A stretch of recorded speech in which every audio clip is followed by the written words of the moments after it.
दोस्तों, आपको मैं संतोषी माता की व्रत कथा सुनाती हूँ। उसके लिए हमें क्या करना है, सबसे पहले हमें हाथ में थोड़ा सा गुड़ और चना लेना है और जो बचा हुआ जो गुड़ और चना होता है उसको लोटे में पानी रख के उसके ऊपर कटोरी में रख देना है। बस तो आप जितना यूज करते हो थोड़ा थोड़ा ही लेना, ज़्यादा मत लेना, क्योंकि आप ही को वो खाना है और हाथ का जो गुड़ होता है उसको गाय को खिलाना होता है।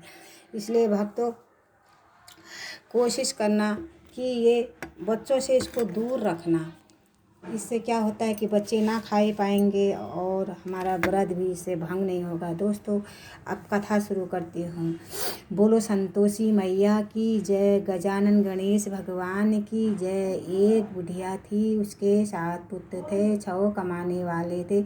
एक निकम्मा था, बुढ़िया 6 को भोजन कराती, बसे सुबत्ता सत्व के खिला देती थी, परंतु भोला भाला था, अपने कुछ विचार नहीं करता थे। एक दिन अपनी बहू से बोला, देखो रे मेरी माँ का कितना बड़ा प्यार है। वो बोली, क्यों नहीं, सबका झूठा भोजन तुम्हें खिलाती है, ऐसा भी कहीं हो सकता है? जब तुम अपनी आंखों से नहीं देख लोगे मान नहीं सकता। बहू ने कहा, देख लोगे तब मानोगे? वो बोला, हाँ हाँ तब मानूंगा। कुछ दिन बाद बड़ा त्योहार आया, घर में 7 प्रकार के लड्डू चूरमा बने। वो जातने को सिर दर्द का बहाना का पतला कपड़ा ओढ़ के सो गया। बहू वह रसोईदार से सब देखता रहा। वाले छोटे भाइयों को भोजन करा, आग्रह कर जमाती है। और तब वो लड़के उठे भोजन करके, तब माँ ने उनके जूठे बर्तन उठाए और लड्डू बनाया और बोले, उठो भाई, सभी भाई भोजन कर गए, तू ही बाकी है, कब खाएगा? वो बोला, मुझे भूख नहीं है, मैं परदेश को जा रहा हूँ। माँ कहने लगी, कल जाता है तो आज ही जा। वह बोला, हाँ ठीक है, मैं चला जाता हूँ। यह सुनकर वह परदेश के लिए तैयार हो गया। वहाँ बहू बेचारी कंडे थाप थी। वहाँ जाकर, हम जाओ परदेश को, आवे कुछ काल, तुम रहे हो संतोष से, आपो धर्मपाल, देव निशानी आप री, देव धर्म में धीर शुद्धि हमारे मर्विशियो, रखियो मन गंभीर। वो बोला, मेरे पास क्या है? यह अंगूठी सो अपनी कोई निशानी दे। वो बोली, मेरे पास क्या है? यह गोबर भरा हाथ कह के उसके पीठ में गोबर का हाथ थाप दिया, चल दिया। चलते समय दूर देश पहुँचता। वहाँ साहूकार की नौकरी मिली। सवेरे 7 बजे से रात 12 बजे तक कार्य सारे काम करने लगा। साहूकार के 60 नौकर थे, या तो शक्कर खाने लगे या तो बहुत ही होशियार है। शेर ने भी किसी आधे मुनाफे का साझेदार बना दिया। बारी उम्र से नामी शेर बन गया। अब माली सारा कारोबार छोड़कर बहू बाहर चला गया। अब बहू पर क्या बीत रही है सुनो। सास ससुर से दुख दे रही है, सारी गृहस्थी का काम करके उसे जंगल लकड़ी नहीं भेजते। इसी बीच घर के आटे में से जो भूसी निकलती है उसकी रोटी बनाकर तथा नारियल के खोपड़े में पानी देकर इस तरह दिन बिताती है। एक दिन वह जंगल लकड़ी लेने जाते हैं कि बहुत सी स्त्रियाँ संतोषी माता का व्रत करती है। वह उनको देख कर कहने लगी, बहनों तुम किस देवता का व्रत करते हो? इसे करने से क्या फल मिलता है कि तुम समझा कर कहोगी, बड़ा आसान होगा। था उसमें से एक स्त्री बोली, सुनो, यह संतोषी माता का व्रत है, इससे करने से निधनता दैता का लाश होता है, लक्ष्मी आती है, मन की चिंताएं दूर होती है, निपुत्र को पुत्र मिलता है, पति बाहर गया हो तो जल्दी आ जाए, इससे रोग दूर हो जाए, कष्ट दूर हो, कुंवारी कन्या को मनपसंद वर, रात दुर्वा से बहुत दिनों से मुकदमा चल रहा है तो सब खत्म हो जाए, सब तरह से रोग दूर हो जाते हैं, कष्ट दूर हो जाते हैं संतोषी माता का व्रत करने से। वो बोली, वे बहनों, इसे करने का क्या फल में है, इसे कैसे किया जाता है, मुझे बताओगे तो बड़ी कृपा होगी। तो इसमें से इस देवी बोली, 1.25 रुपये का घोल है, या 5.25, 11.5 सहूलत अनुसार बिना परेशानी और श्रद्धापूर्वक से गुण और चना लेने से हर्षोकार को निहार कर कथा कहना सुनना, इसे बीज कर्म न टूटे, लगातार नियम का पालन होते नहीं, नियम पूरा होने पर उद्यापन करना, जिसमें आधे भर शीर का खीर बनाने और 8 लड़कों को भोजन कराना, जहाँ तक हो देवर जेठ कुटुंब के लड़कों को लेना, नहीं मिले तो रिश्तेदार और पड़ोसियों के लड़कों को लेना, यथाशक्ति दक्षिणा के अनुसार उन्हें आदर सम्मान से दक्षिणा देना। इससे संतोषी माता प्रसन्न हो गई। उस दिन याद रहे, कोई घर में खटाई न खाए, अगर जिसने प्रसाद खाया है वो तो बिल्कुल खटाई नहीं खाए। यह सुनकर बुढ़िया के बेटे की बहू चल दी। रास्ते में लकड़ियों के बोझ को बेच के उनसे गुड़ और चना लेकर माता के व्रत की तैयारी करने की आगे मंदिर देख कहने गई, किसका मंदिर? सबने कहा, संतोषी माता का मंदिर है। माता क्षण को चौड़ में रोने लगी, हे माता, मैं निपड़ मूर्ख हूँ, अज्ञानी, मैं तुम्हारा व्रत की विधि नहीं जानती। है माता जगदनी, मेरा दूर करो, मैं दुख दूर करो, मैं तुम्हारे शरण में हूँ। माता को दया आई। माता ने दूसरे ही हफ्ते में एक पत्र भेजा। तीसरे हफ्ते में पैसे ये देखकर जेठ जेठानी मनमाने खोटे वचन करने लगे। लड़के ताने देने लगे, काकी के पास पत्र आवे, रुपया आवे, अब तो काकी की खातिर बढ़ेगी। अब तो काकी बोलने से भी नहीं बोलेगी। बेचारी बड़ी सरलता से कहती, भैया पत्र आवे रुपया ये हम सब के लिए अच्छा है। यहाँ का आंखों में आंसू हुआ। संतोषी माता के मंदिर में जमाते क्षण के चौड़ में रोने लगी।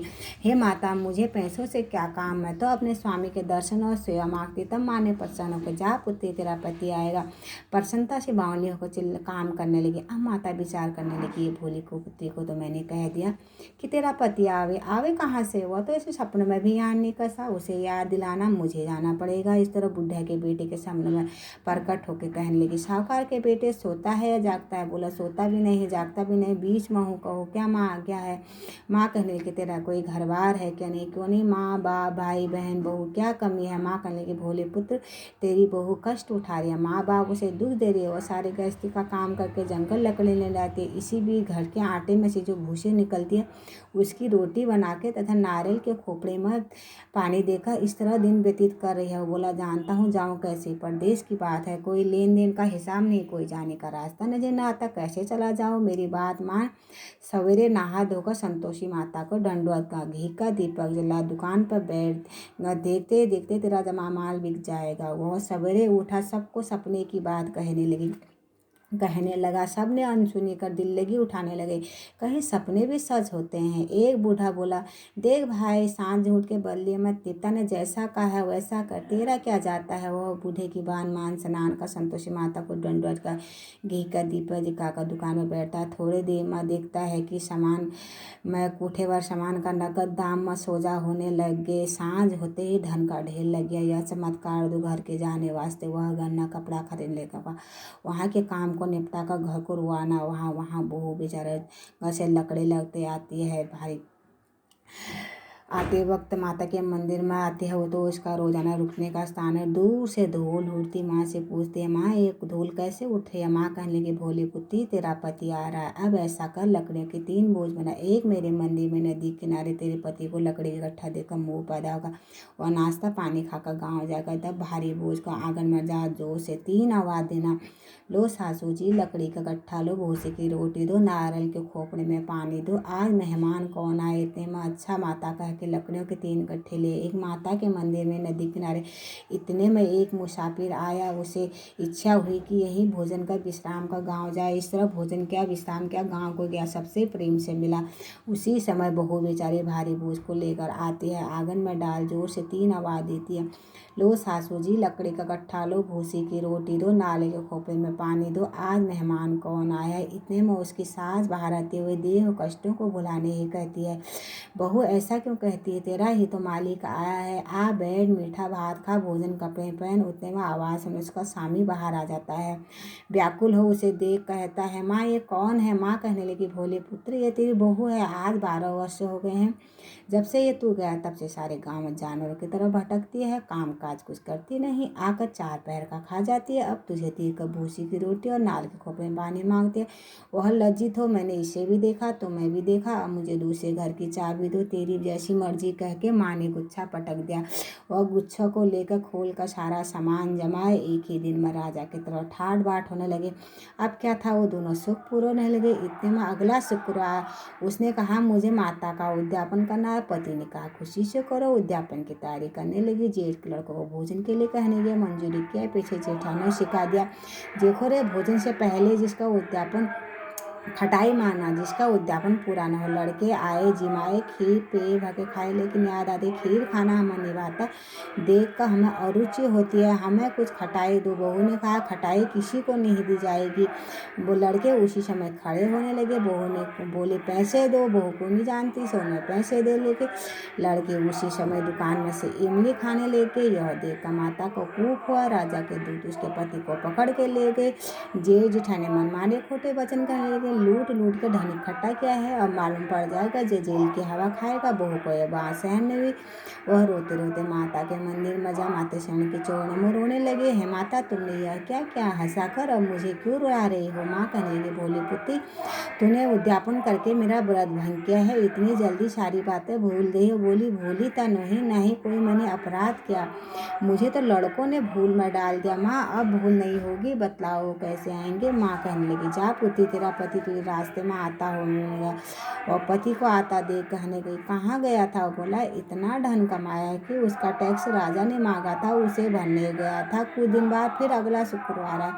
उसने बोला मुझे फिर माता का उद्यापन। पति ने खुशी से करो उद्यापन की तैयारी करने के जेठ के भोजन के लिए कहने के मंजूरी किया। विष्णु ने सिखा दिया अरे भोजन से पहले खटाई माना, जिसके उसका उद्यापन पूरा न हो। लड़के आए जिमाए खीर पे खले जाते, खीर खाना मन निभाता देख और रुचि होती है, हमें कुछ खटाई दो। बहू ने कहा खटाई किसी को नहीं दी जाएगी, आना है तो आओ।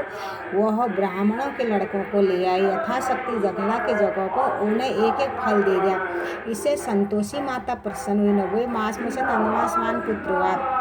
पुत्र को लेकर वह प्रतिदिन माता के मंदिर में जाने लगी। एक दिन माता ने विचार किया यह रोज मेरे मंदिर में आती, आज क्यों ना मैं इसके घर चलो, इसका आसरा देखो। यह विचार कर माता ने भयानक रूप बनाया। गुड़ और चना से सना हुआ सूट के समान होठ, उसमें मक्खियों की बिना दहलीज पर पाँव रखती उसकी चार चिल्लाए डकोड़े, कोई चुड़ैल डाइन चली आ रही है, लड़कों इसे भगाओ नहीं तो किसी को खा जाएगी।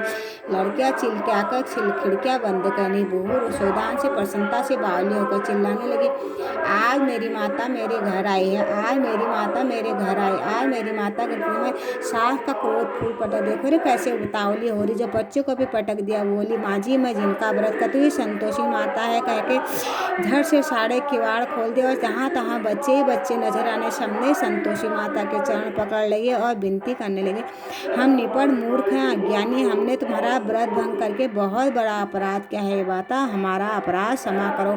माता को दया आई। माता ने जैसा फल बहू को दिया वैसा फल सबको जो पढ़े उसका भी मनोरथ पूर्ण। बोलो संतोषी मैया की जय। ग्रंथ करोड़न में कहे सबका सार, ब्रह्म सत्य जग झूठा, जीव से जीवित जगत माया खेलत खेल। ब्रह्म सत्य जान लो कटे जगत के जय। बोलो संतोषी मैया की जय। बोलो संतोषी मैया की जय।